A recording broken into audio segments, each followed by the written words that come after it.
Hello, नमस्कार। मैं अमित पासवान आप सभी को अपनी कक्षा में बहुत बहुत स्वागत करता हूं और सभी छात्र छात्राओं को सादर आमंत्रित करता हूं कि वे बड़ी से बड़ी संख्या में आएं और इस कक्षा से जुड़कर ज़्यादा से ज़्यादा लाभ उठाएं। आज हमारी कक्षा है भूगोल की और आज हम सभी भूगोल के सामान्य परिचय के बारे में अध्ययन करेंगे। आज हमारा टॉपिक है भूगोल की उत्पत्ति एवं विकास। भूगोल की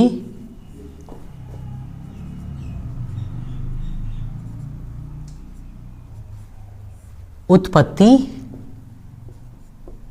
एवं विकास। भूगोल की उत्पत्ति एवं विकास आज हमारा शीर्षक है। भूगोल की उत्पत्ति और विकास के संबंध में हम लोग पढ़ेंगे। ठीक है, तो चलिए पहले शुरू करते हैं पहला शब्द से कि भूगोल का अंग्रेजी शब्द होता है ज्योग्राफी।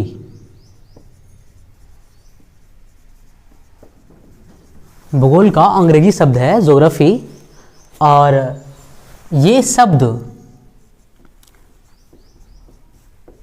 ग्रीक भाषा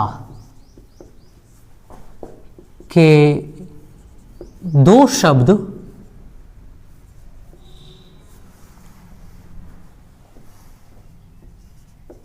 जियो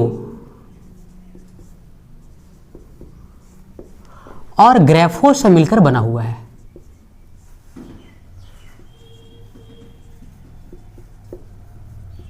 जियो और ग्राफोस से मिलकर बना हुआ है। चलिए, भूगोल का अंग्रेजी शब्द होता है ज्योग्राफी और ज्योग्राफी ग्रीक भाषा के दो शब्द जियो और ग्राफो से मिलकर के बना हुआ है। पहला शब्द जियो है और दूसरा शब्द ग्राफो। जियो और ग्राफो से मिलकर बना हुआ है। ठीक है, जिसमें जियो का अर्थ होता है पृथ्वी। जियो का अर्थ है पृथ्वी और ग्राफोज का अर्थ है वर्णन करना। वर्णन करना अर्थात ज्योग्राफी भूगोल, भूगोल का संयुक्त अर्थ अगर हम जोड़ करके देखें ये दोनों को तो भूगोल का अर्थ होता है पृथ्वी का वर्णन करने वाला विषय। यानी कि भूगोल जो है हमें पृथ्वी का वर्णन करना सिखाता है या फिर ये भूगोल पृथ्वी का वर्णन करता है। पृथ्वी का वर्णन करता है। यस, भूगोल एक ऐसा सब्जेक्ट है जो पृथ्वी का वर्णन करता है, पृथ्वी के विषय में बताता है। पृथ्वी के आंतरिक संरचना, बाह्य संरचना आदि के बारे में बताता है। यस, पृथ्वी के आंतरिक और बाह्य संरचना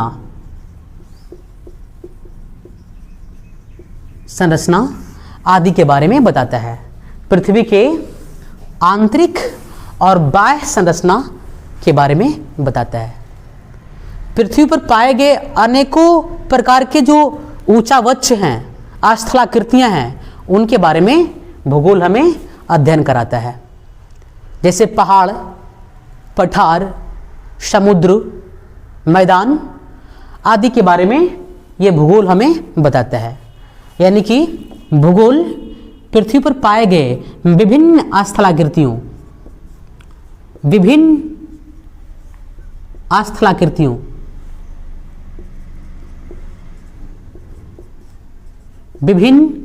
स्थलाकृतियों के बारे में बताता है। चलिए, तो भूगोल हमें पृथ्वी पर के विभिन्न स्थलाकृतियों के बारे में बताता है। इसके अलावा भूगोल मानव और पर्यावरण के बीच होने वाले अन्योन्य क्रियाओं का भी अध्ययन कराता है। यस, मानव और पर्यावरण के बीच होने वाले अन्योन्य क्रियाओं के बारे में भी अध्ययन कराता है, बताता है भूगोल। तो ये भी लिखेंगे कि मानव और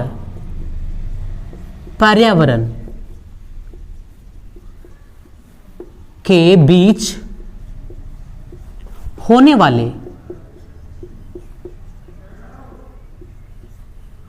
अन्योन्य क्रियाओं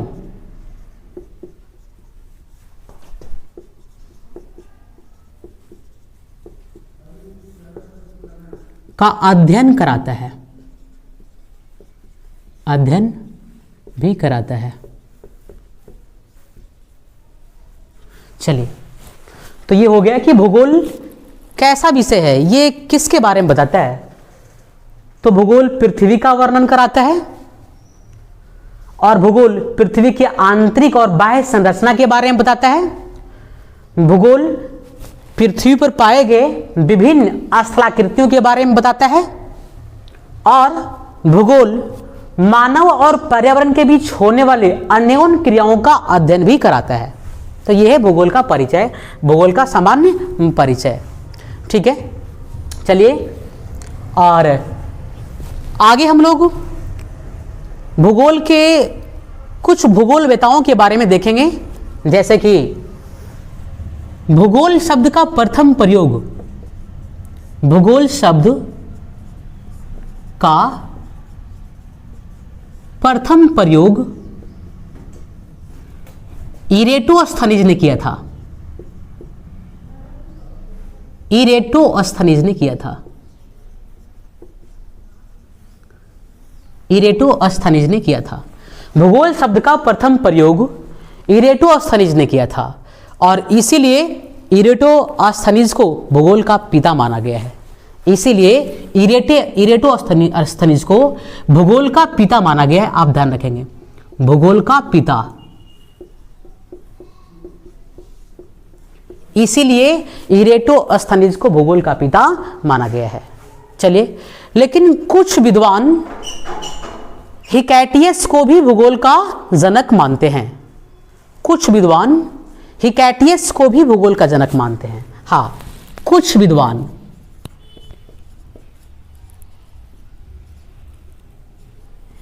हिकैटियस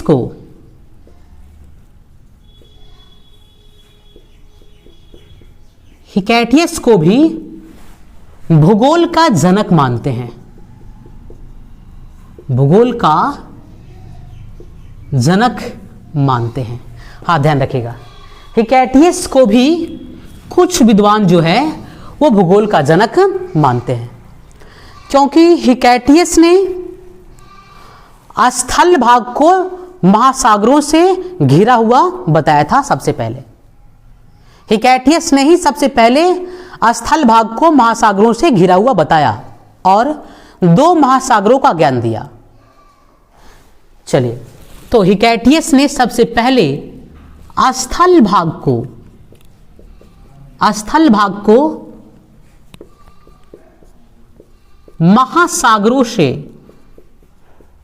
से घिरा हुआ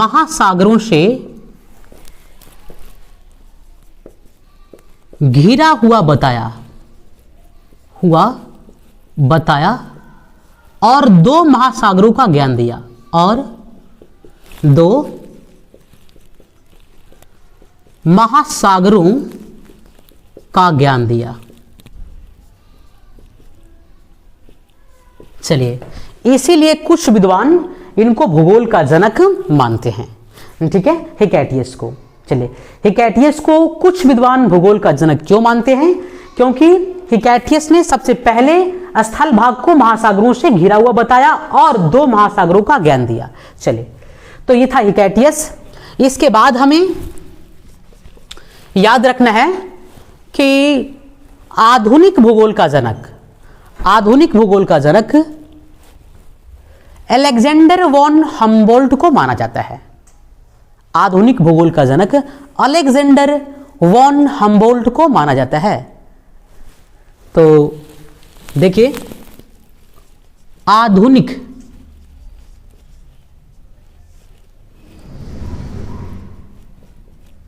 भूगोल का जनक अलेक्जेंडर वॉन हम्बोल्ट को माना जाता है। Alexander von Humboldt, Alexander von Humboldt को माना जाता है। आधुनिक भूगोल का जनक अलेक्जेंडर वॉन हम्बोल्ट को माना जाता है।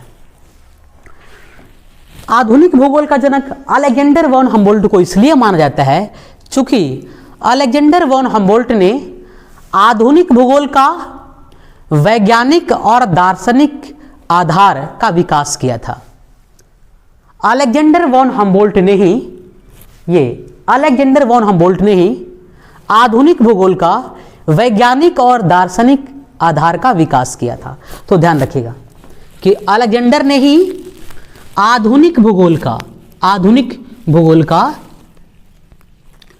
वैज्ञानिक और दार्शनिक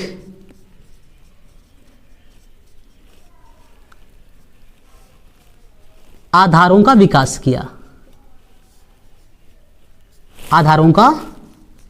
विकास किया। इसीलिए इन्हें क्या आधुनिक भूगोल का जनक या आधुनिक भूगोल का पिता माना जाता है। ठीक है, अलेक्जेंडर वॉन हम्बोल्ट को। इनके विषय में, अलेक्जेंडर वॉन हम्बोल्ट के विषय में कुछ और बातें हैं जो बहुत ही विशिष्ट है और उनको भी याद करना जरूरी है, याद रखना जरूरी है। जैसे कि अलेक्जेंडर वॉन हम्बोल्ट की एक पुस्तक है कॉस्मोस, एक बड़ा प्रसिद्ध पुस्तक है कॉस्मोस, ये भी भूगोल की पुस्तक है। ठीक है, कॉस्मोस की रचना हम्बोल्ट ने ही किया था। तो ध्यान रखिएगा, अलेक्जेंडर वॉन हम्बोल्ट की एक प्रसिद्ध पुस्तक है और उसका नाम है कॉस्मोस।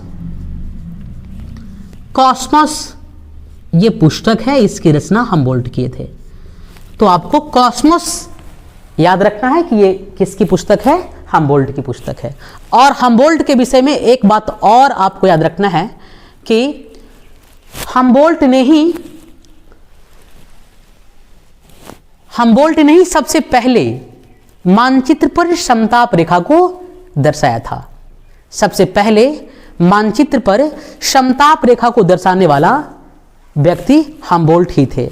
तो ध्यान रखिएगा, सबसे पहले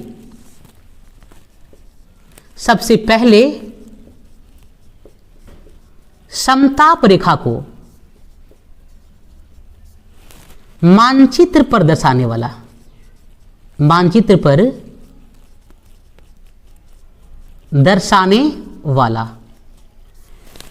व्यक्ति कौन थे? अलेक्जेंडर वॉन हम्बोल्ट थे। यस, अलेक्जेंडर वॉन हम्बोल्ट थे। अलेक्जेंडर वॉन हम्बोल्ट ने ही सबसे पहले समताप रेखा को, हाँ ध्यान रखिएगा इसको, समताप रेखा को सबसे पहले मानचित्र पर उतारने वाले व्यक्ति कौन थे? अलेक्जेंडर वॉन हम्बोल्ट थे।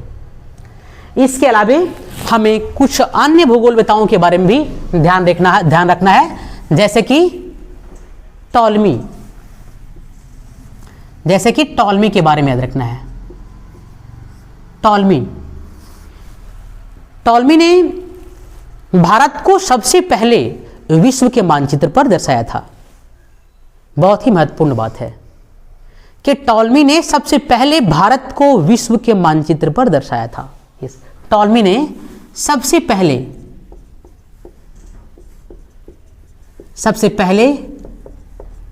भारत को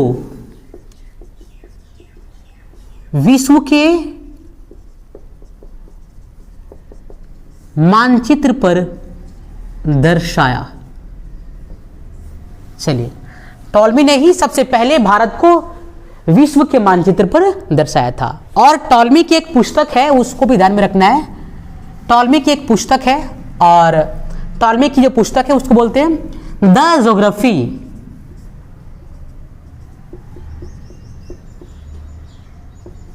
द ज्योग्राफी नामक जो पुस्तक है इसकी रचना भी टॉलमी नहीं किया है। टॉलमी, द ज्योग्राफी नामक पुस्तक की रचना भी टॉलमी नहीं किया है। तो याद रखना, बहुत ही इंपॉर्टेंट चीज है। इसके अलावा कुछ अन्य भूगोलवेता हैं जैसे कि स्ट्रैबो।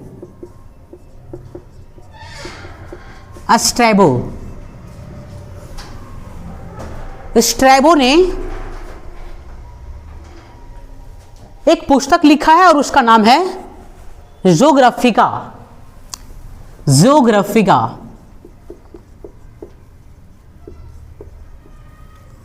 ज्योग्राफिका नामक पुस्तक का जो रचनाकार है वो स्ट्रैबो है। ज्योग्राफिका नामक पुस्तक का रचना कौन किया था? स्ट्रैबो किया था। स्ट्रैबो भी एक भूगोलवेता थे।